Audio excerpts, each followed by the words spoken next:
Now, I'm delighted to be joined by the author of a fantastic series of crime novels, Elly Griffiths, who is here at Gerald's in Norwich for the signing of her 8th book in the Ruth Galloway series, which is The Woman in Blue.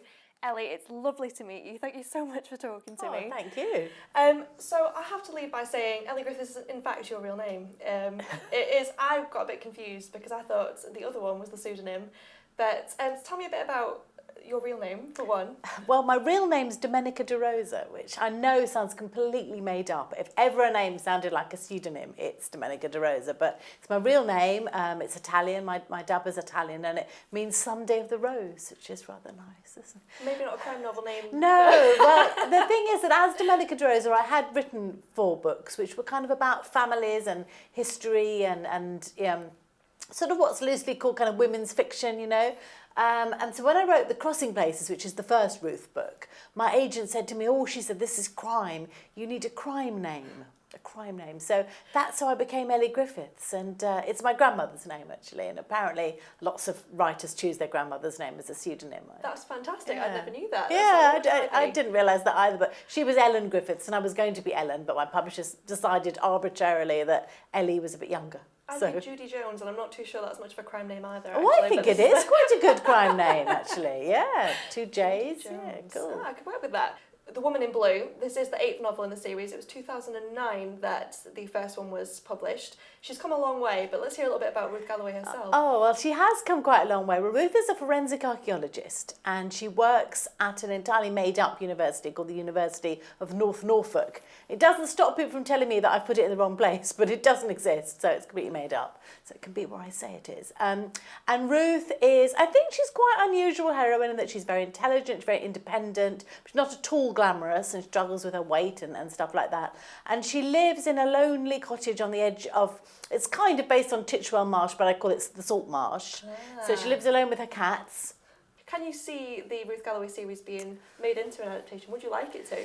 I am a little bit in 2 minds about it. Of course, in one way I would love it. You know, it'd be really interesting, exciting to see somebody's view of it in that way. Another way, I think it would be a little bit worrying because it would be a different. I think it is a different medium, isn't it? And you'd have to look at it that way. It would be something in some ways totally different. But a TV company has the rights, and they're working on a script now, so it might happen.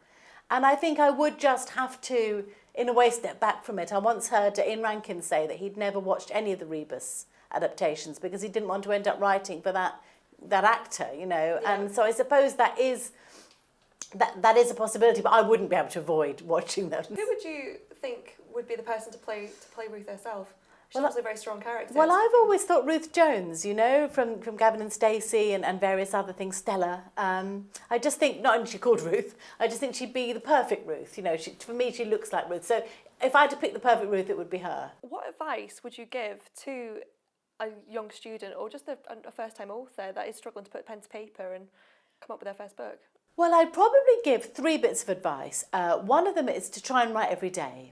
And seriously, don't wait for inspiration because then you'll be waiting forever. And somebody once said to me quite an interesting thing, which is sometimes inspiration comes at the end. So start and then you might get inspired. So try and write every day.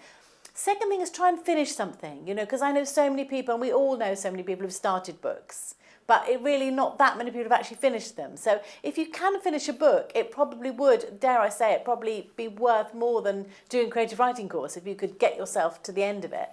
And the third bit of advice is, it might seem a bit controversial, but I would say don't show it to your family and friends.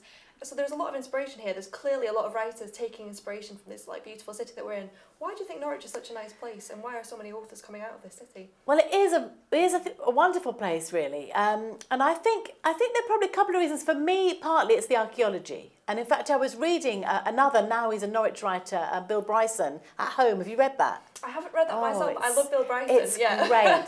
Well, my sister gave it to me and she said, I've given you a book about household objects. And I thought, great. But actually, it's absolutely brilliant.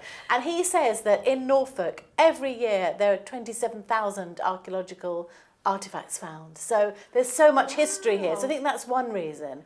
And I think the other reason is it's been inhabited for such a long time, you know, since the Paleolithic times and Bronze Age and Iron Age. There is something about it. You're never just passing through either. You're it's on the edge of the country, and there's something both sort of spooky and beautiful and historical. It's got everything a writer would need, really, I think. So The Woman in Blue, you can get it now. It came out on the February the 8th. Yes, I think February the 4th. It's out now in hardback, yes. Fantastic. And it's set in Walsingham. So lots of research has gone into that's obviously been the inspiration. Yes, for yeah, this I even went on a pilgrimage, which was a really exciting experience. And I was slightly worried because, because I was going on this genuine sort of faith experience thing as research. And I decided to be very open with the priest who was running the pilgrimage and say that. Needn't have worried at all. I've never known anyone so keen to help with the research. But yeah, I credited Father Kevin in the book because everywhere we went he was saying, perhaps you could have a body there, or perhaps somebody could be killed with a thurible. So he was fantastically helpful. So yes, the character is an atheist as well. So Ruth is an atheist, yes, though Nelson is a lapsed Catholic, and of course Cuthbert is a Druid. So I think I've got quite a few faith bases covered in the books. Well, my interest is definitely peaked. Oh, good. And I will be picking up this book. So, The Woman in Blue, Elly Griffiths, it's been an absolute pleasure to meet you. Thank you. Thank you so much. Thank you very much, Zoe. Lovely to meet you.